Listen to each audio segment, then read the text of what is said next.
মমতা ব্যানার্জিকে এমন ভাড়ানো হয়েছেন অজেয়। বিজেপি তো ওনাকে হারিয়েছে নন্দীগ্রামেতে, তো ওখানে হারলে এখানেও হারতে পারেন। এখান থেকে তো লুটপাট করে চুরি করে ছাপ্পা ভোট দিয়ে হয়, তো সেটাই যদি পুরো চলে যায় মমতা ব্যানার্জি জিতে আসা খুব মুশকিল।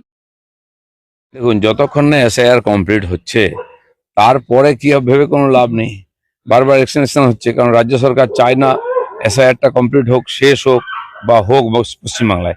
কারণ যত রকম অসহযোগিতা করার করছে। বাকিটা তো নির্বাচন কমিশন বা সুপ্রিম কোর্টও বলেছেন যে এসআইআর আটকানো যাবে না। চেষ্টা হচ্ছে, কিন্তু সমস্ত সরকারি কর্মচারীরা যদি বিরোধিতা করে, অসহযোগিতা করে, এসআইআর ঠিকঠাকও হবে না, সময়ও শেষ হবে না। আগস্ট নয় এপ্রিল থেকেই রাজ্যে যুবসাথী প্রকল্প নবান্নে ঘোষণা মুখ্যমন্ত্রী। বাজেটেই বেকার যুবকদের ১,৫০০ টাকা করে দেওয়ার ঘোষণা। ক্যাম্পে তোলা যাবে নাম। ইলেকশন এলে অনেক রকম ধ্যান ভাতা। 15 বছর পরে বেকার যুবকদের কথা মনে পড়লো। উনি তো পরিযায়ী শ্রমিকদের জন্য আলাদা ফান্ড করেছিলেন, সে ফান্ড কোথায় গেল? কতজন ব্যবসা শুরু করেছে, কতজন পেয়েছে? সব পার্টি ক্যাডারে পেয়ে গেছে। এই যে যে যুবক, এ তো কত লক্ষ যুবক আছে, একটা 1000 পোস্টের জন্য 15 লাখ লোক পরীক্ষা দেয়। তো ব্যাপক সংখ্যায় আছে। কতজন ভাতা পাবে? তারা কি কেবল টিএমসি ওয়ার্কাররাই পাবে, ক্যাডারই পাবে, না বাইরের লোকেরাও পাবে? কিসের আধারে এই ভাতা দেওয়া হবে?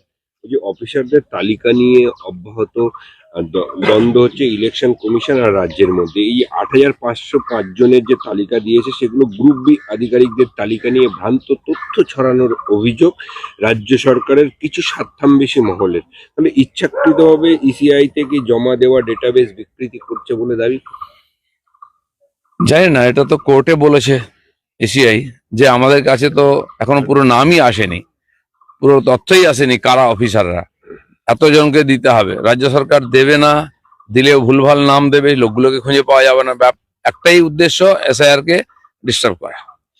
বলছি, কোষাগারে টাকা নেই, ডিএ দিতে পারছে না। রাজ্য সরকার যে ডিএ দেওয়ার কথা ছিল সেটা দিতে পারছে না। কিছু ভাতা দেওয়ার জন্যই কি শুধুমাত্র টাকা রয়েছে? দেখুন, ডিএ না দিলেও চলে যাবে। কোর্ট এর আগেও বলেছে, মমতা ব্যানার্জি মাননি, আবার বলেছে, আবার মানবেন না। কোর্ট তার ওনাকে ক্ষমতা থেকে সরাতে পারবে না। তো সেই জন্য এখন যেটা জরুরি, আর সেটা হচ্ছে ভোটের সুবিধার জন্য কাকে দেওয়া উচিত। অন্যান্য ভাতা বাড়িয়ে দেবেন, কিন্তু যাদের অধিকার, যারা কাজ করছেন তাদেরকে বঞ্চিত করবেন, সেটাই বারবার হচ্ছে। তো আমার মনে হয় না যে ডিএ কর্মচারীরা সময়ে পাবেন। হয়তো নাম মাত্র একটা কিছু দিয়ে দেবে, আর তার কিছু তামেদার বলছে দিদি বিরাট কিছু করেছেন, তারা লাফাতে আরম্ভ করবেন, ইলেকশন পার হয়ে যাবে। জ্ঞানেশ কুমারের অপসারণে অনেক তৃণমূল। মুখ্য নির্বাচন কমিশনের বিরুদ্ধে ইমপিচমেন্ট প্রক্রিয়া শুরু। ইন্ডিয়া শরিকদের সঙ্গে আলোচনা চলছে, জানান অভিষেক।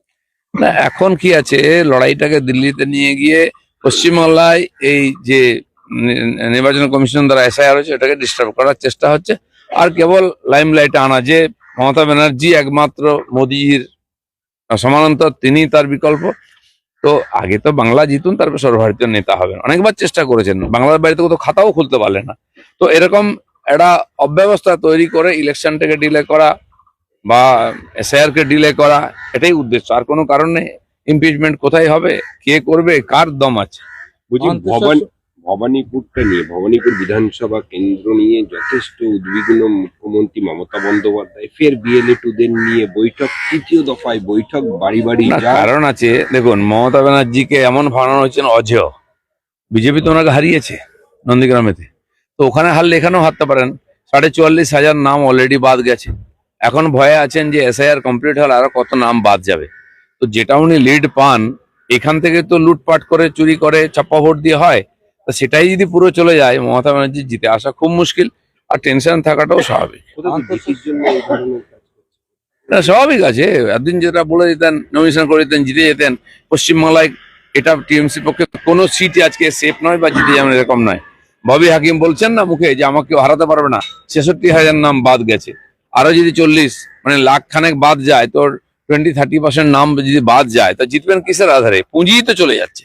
অন্তঃসারশূন্য বাজেট, নেই বাংলার উল্লেখ। বাংলার টাকা আটকে রাখার অভিযোগ কেন্দ্রকে নিশানা অভিষেকের। বঞ্চনার জবাব ব্যালটে দেবে মানুষ। এই বঞ্চনার গল্প বলতে বলতে 15 বছর কেটে গেলে বিদায়ও হয়ে যাবে।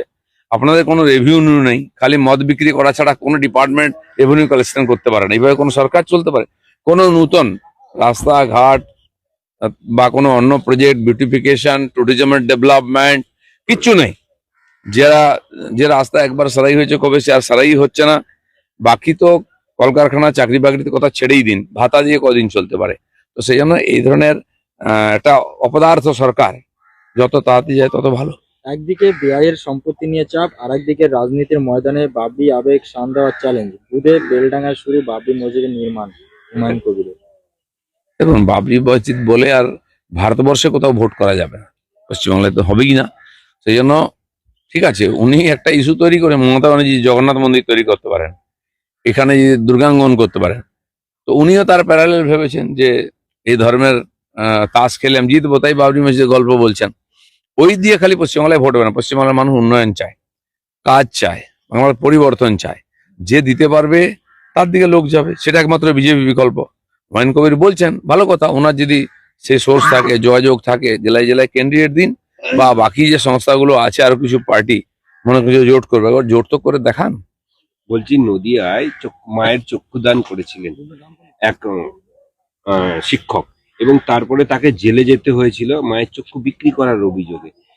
চক্ষুদান করেছিলেন মেডিকেল কলেজে, সরকারি মেডিকেল কলেজে। সেই চক্ষু প্রাপ্তির কথা স্বীকার করেছেন সেই সরকারি মেডিকেল কলেজ কৃষ্ণনগরে, কিন্তু তথাপি তাকে জেল মুক্তি হচ্ছে না। আগামী দিনে তো কেউ চক্ষুদান কর্নিয়াদান কেউ করবেই না। দেখুন, এটা তো প্রশাসনিক এবং বৈচারিক বিচার ব্যবস্থার সমস্যা।